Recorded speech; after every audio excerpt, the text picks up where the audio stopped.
Hello, everybody. My name is Heather Timmons, and welcome to my presentation on a contemporary business leader. For this project, I interviewed my father, Noah Timmons, who currently serves as the corporate controller at a large private consumer product company in this uh, day and age. So, in this presentation, I will be going over what was learned during the interview about his leadership style, achievements, challenges, and the valuable lessons that he shared, along with what took away from the interview and research process. So, the business leader that I chose to interview was my father, like I said earlier, and he is currently the corporate controller at this company that he prefers to leave unnamed. But what I can say is that this company is a private consumer product company and it specializes in home decor and fragrances. He has been with the company since 2011, where he became a financial reporting manager upon hiring. And after that, around 2019-ish, he later served as an assistant controller before stepping into his current role in 2021.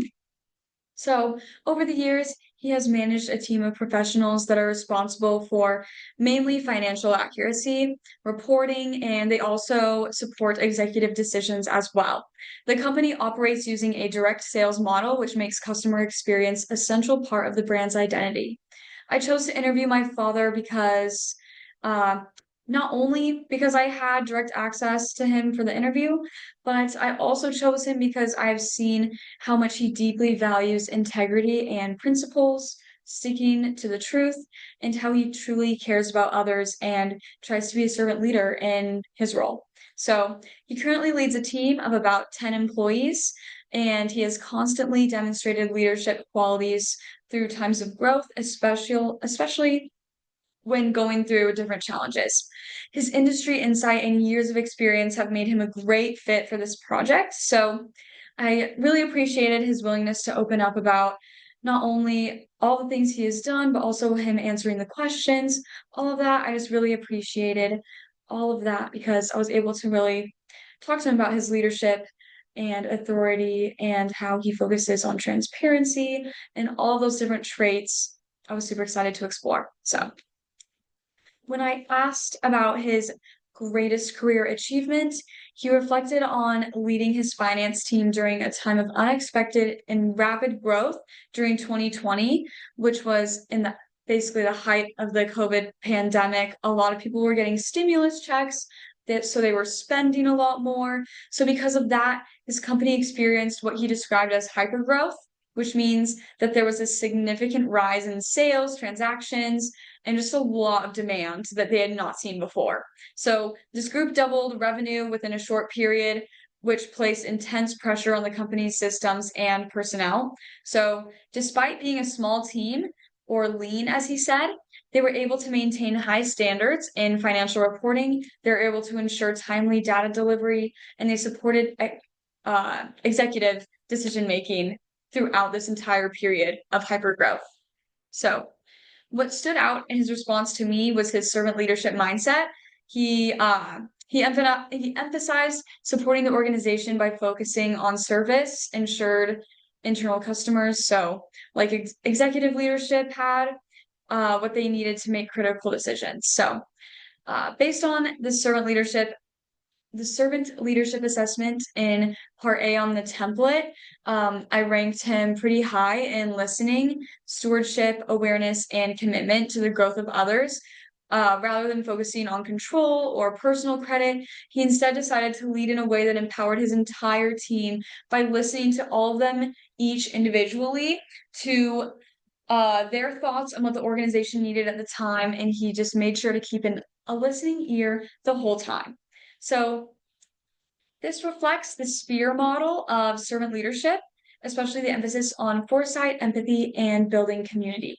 So Noah's leadership was effective not only because he managed a high pressure situation successfully, but also because he just evaluated his team's contributions and elevated them and kept them high and doing well. So this focus on listening and service really helped his team grow trustworthy, and they really just were able to lean on each other and always count on each other, which is really, really great. All right, so one of the most compelling parts of this interview was when I asked him about an ethical dilemma that he might have had, and he had one about a vendor who was requesting one of his team members for inflated forecast numbers. So at first, the request seemed very small, minute, just a little long-term growth assumption. However, this team member felt uneasy about it because he or she could not verify the prediction. So she gave it to Noah and asked him what to do. So after he reviewed the entire situation, he recognized the ethical issue. So even though it wasn't overtly dishonest, altering numbers without justifiable data would have undermined their integrity and the company's integrity as well. So he encouraged that team member to respond truthfully, stating that their forecast did not align with the vendor's expectations, and so they could not include those figures, even though it would have been nice to. So this situation shows how Noah, as a leader, had ethical leadership and he was willing to stand firm despite outside pressure and choose the hard line of being honest.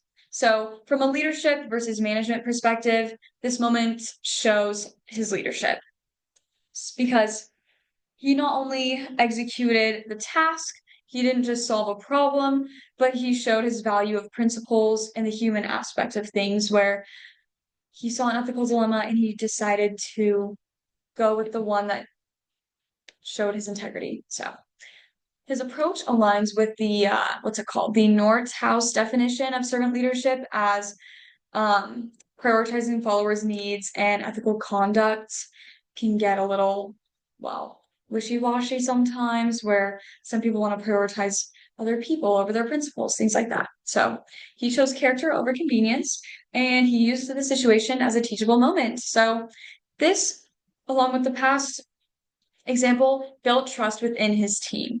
So he referenced his faith and his company values and how those intertwine since he is at a company that has faith-based vernacular in their mission and things like that a little bit for the employees. So he noted how that was very nice for him to work in a situation like that. So during the ethical dilemma involving the vendor and the forecast numbers, Noah demonstrated a strong combination of expert power and referent power. So these are effective forms of influence that I found by French and Raven, who wrote about this in about 1950s. So their expert power was clear in his understanding of the financial data and the ethical standards that applied to forecasting. And he used his knowledge to guide his team toward a decision rooted in integrity. And at the same time, he used referent power to basically show his team that he can be trusted, they have respect for each other, all of those things. So his behavior had significant impact on the situation because he led his team members without judgment. He stepped in to help with the ethical course of action, and he made sure that no matter what happened at the end of the day, he said that that team member and him would be able to sleep at night knowing that even if it wasn't the best outcome, they may not like the outcome with the vendor, they can sleep knowing that they made the right decision, is what he said. So yeah. So this reinforced his credibility, this strengthened his team cohesion, and overall just laid the foundation for the organization to continue to be truthful. All right. So the company that Noah works for has a unique and heartfelt mission. So their mission is to create memories and opportunities. And the founders are a husband and wife team who are working together, and they wanted to provide as many jobs as possible to help people just be able to afford a good life. And then their vision was to create a fragrance-based experience. They really wanted to make a company where someone would smell a scent and feel nostalgic and think, oh, I smelled that smell in grandma's kitchen when I was 9 years old. Things like that. So they really had that vision of just making fragrance a whole experience that really brought people together as well. Because they're very much people. They love people. So their strategy is simplicity, authenticity, and generosity. They had, let's see, he said in the interview that he liked what his one of the bosses said about how you have to, or you should strive to, um, give more than you take. So that's what they did for generosity. They wanted to be authentic, do something new. They were the first company to do um the candle lights with the wax on top. So they were the first company to do that. So they were very authentic when they started. And yeah, and then as for simplicity, their products are very simple, easy to use, easy for people to enjoy, all of that. And then I also asked them about the entrepreneurial mindset of the owners themselves. So Noah said that as for himself, he's mainly in accounting and finance, and he doesn't have a lot of the entrepreneurial mindset. However, the founders of the company that he knows and he has spent time with, they were empowering, they were very much able to take risks and adapt. And they really just wanted to create meaningful change in society in general. So, yeah. All right, so Noah's leadership style closely aligns with servant leadership, extremely, which is a model that was first introduced by Robert Greenleaf. And servant leaders, they basically just prioritize the growth and well-being of their teams, and they view leadership as an opportunity to serve. They don't view it as a chore, they view it as an opportunity. They also always want to make sure that they are listening, always making sure that their team members feel heard.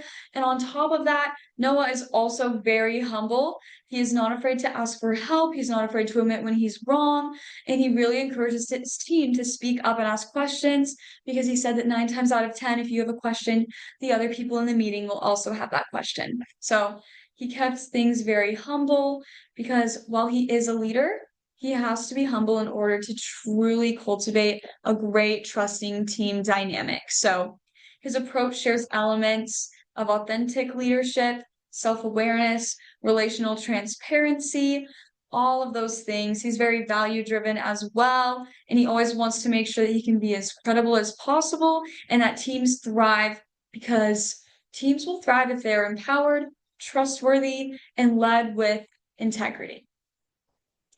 For this comparison, I chose Corey Berry, the CEO of Best Buy. So, like Noah, she has a background in finance. They're both humble. They're both transparent with employees. They both make sure that employees are safe physically and emotionally and mentally. The difference is the company that he works for is a private company. Hers is Best Buy, so it's a public corporation. And so that tends to lead her to be more of a transformational leader rather than my father, who is a servant leader. All right. So through the interview, there were three essential leadership traits: humility, grit, and asking for help were three main ones that he liked talking about. So humility, again, like I said earlier, being able to openly admit when you don't know something. Grit shows persistence, hard work. Even when results are not immediate, you're still pushing through. And then asking for help avoids burnout, fosters collaboration, and just at the end of the day, helps people realize that you are also wanting to make sure that everyone knows what they're doing. So, in conclusion, I just want to say that I chose this interviewee, my dad, not only because he's my dad, but also because I respected the way he leads my whole life. So I also wanted to explore ideas and how it would relate to my class and how it relates to business management in general, and how cultivating others will also help your company because people are the ones running that company. And to commit to others, not just the outcomes, was a very big quote that he mentioned, how it is very important to make sure that you are making sure that you're putting people first, not just focusing on the reward or the promotion or how you're going to be viewed. So, thank you for watching.